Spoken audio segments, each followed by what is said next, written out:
Hi, this is Tony Nash with Complete Intelligence. We're with Tracy Schuchart today talking about global currencies.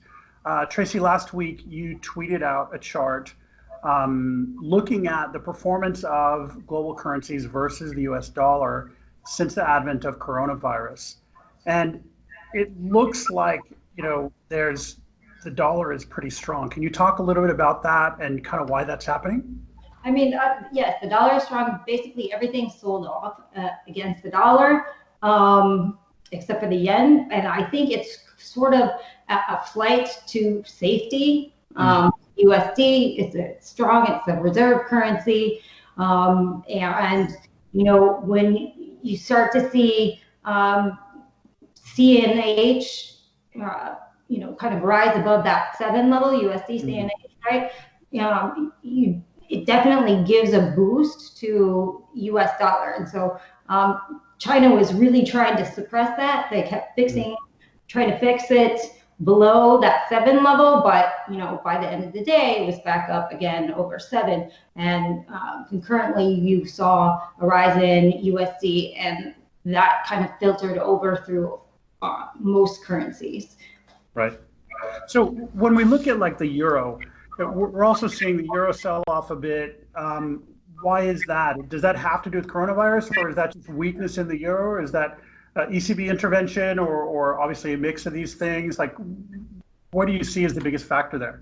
Yeah, I mean, I definitely think that's also helping boost the dollar because in the dollar currency basket, euro is the most heavy weighted. So obviously, the moves in the euro are going to affect the moves in the dollar more than anything. But I think with the euro, it's maybe partly coronavirus, but I mean, I think it's overall weakness in Germany, overall weakness in Italy and Greece and the whole basket right there. And I don't think Brexit didn't really help the euro either because UK was kind of giving it, the economics a boost a little bit.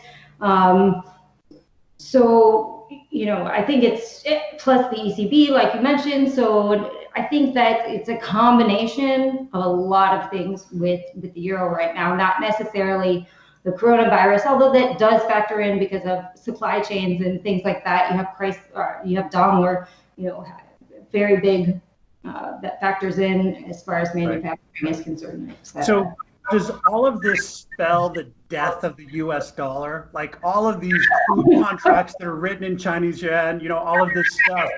When did the dollar die? That's I what don't many know. people want to know. I keep looking at this chart and I just can't figure that out, right?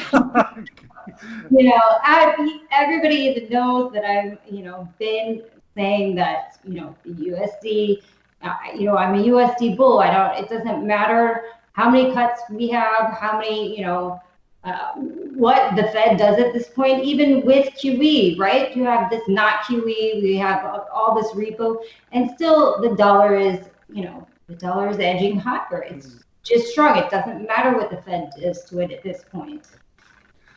So just going back to Asia, I think when we look at the issues around coronavirus and the stoppage of global supply chains and those sorts of things, the stoppage of the global supply chain is not just a China issue, it's a Northeast Asia issue.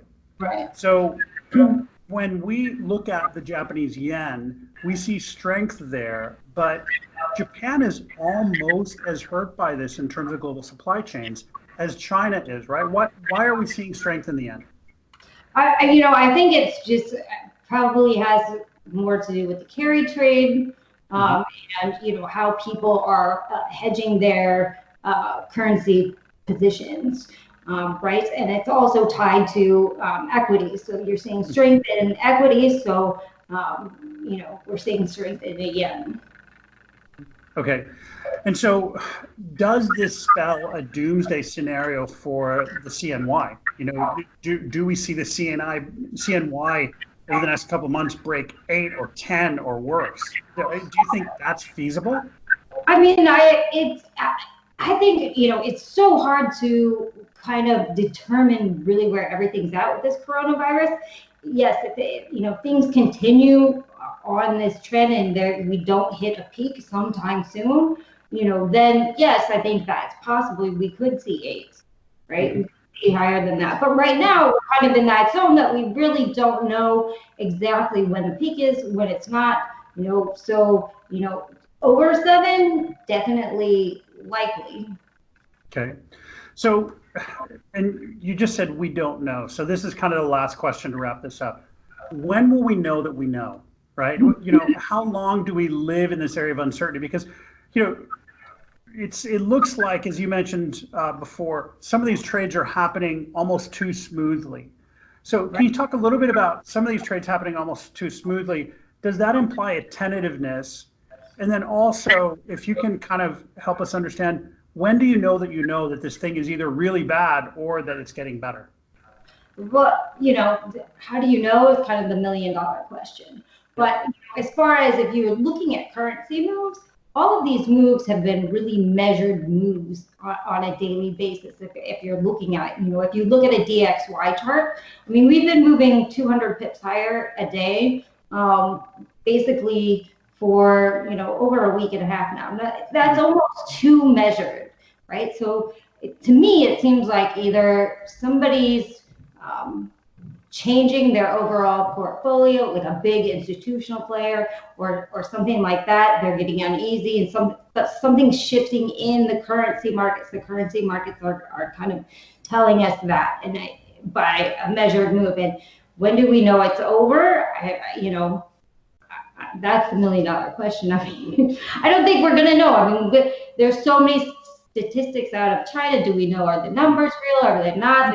There's so much going on and so much disinformation going on. Right. It's really kind of hard to tell. So your best tell probably is to be looking at, I think, the currency markets rather than the overall broader index markets. Very good. Okay. Thanks so much for your time, Tracy. Have a great week and happy trading. All right.